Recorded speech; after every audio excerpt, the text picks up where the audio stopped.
Terima kasih masih bersama kami. Yayasan Pendidikan Harapan Nusantara menyelenggarakan pelepasan siswa tahun ajaran 2017-2018 di Denpasar. Rincian pesertanya adalah TK 72 siswa, SD 42 siswa, dan SMP 155 siswa.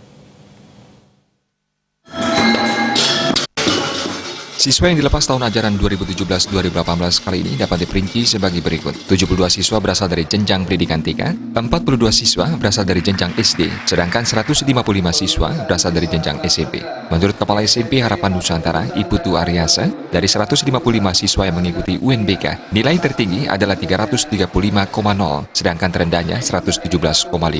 Pihaknya telah berupaya secara maksimal meningkatkan kualitas lulusan, diantaranya dengan peningkatan motivasi dan rasa percaya diri peserta didik secara teratur dan berkesinambungan, peningkatan kecerdasan sosial melalui kemah kerja siswa dan bakti sosial, dan peningkatan kecerdasan spiritual melalui program kegiatan rutin keagamaan dan quiet time. Mengurangi tingkat stres siswa, sekolah menggelar program lingkungan senam dan yoga. Sementara dalam sambutannya, Pembina Yayasan Harapan Nusantara, Inyoman Subrata mengatakan, pihaknya mengucapkan selamat kepada seluruh siswa yang dilepas kali ini. Siswa diharapkan bisa melanjutkan ke jenjang sekolah yang lebih tinggi sesuai dengan apa yang diharapkan. Pihaknya juga berharap agar ke depan lulusan tetap menjaga nama baik alma mater. Semua pesan dan bimbingan guru-guru selama bersekolah di SMP Harapan Nusantara diharapkan selalu diindahkan para lulusan. 2017-2018 itu dapat melanjutkan ke jenjang yang lebih tinggi, yaitu dari TK tentu ke SD, dan SD ke SMP, dan SMP ke jenjang SMA atau SMK. Dan kami harapkan juga anak-anak yang tamat di Harapan Nusantara, baik itu SD melanjutkan ke SMP maupun SMP ke SMA, agar dapat bersaing dengan sekolah-sekolah yang lain. Bukan saja dengan swasta, tentu dengan negeri yang ada di Kota Denpasar, bahkan di Provinsi Bali ini. Itu harapan kami.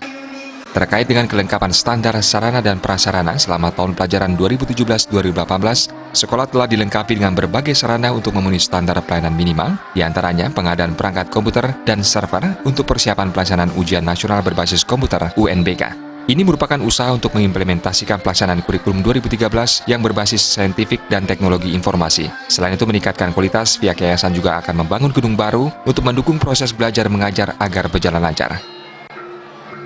Merencanakan mengembangkan Yayasan Harapan Nusantara ini, yaitu membuat gedung di sebelah kanan sekolah.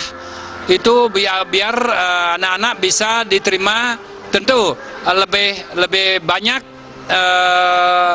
yang bisa dimasuk ke Harapan Nusantara, karena kita untuk tahun ini kita akan menerima juga SMA, yaitu karena SMA sudah ada kelas 1, sekarang untuk tahun ajar ini kita menerima kurang lebih lagi 2 kelas untuk SMA. Seluruh siswa nantinya diharapkan bersaing pada jenjang pendidikan yang lebih tinggi dengan berbekal ilmu pengetahuan dan keterampilan yang selama ini didapat di Sekolah Harapan Nusantara. Murawir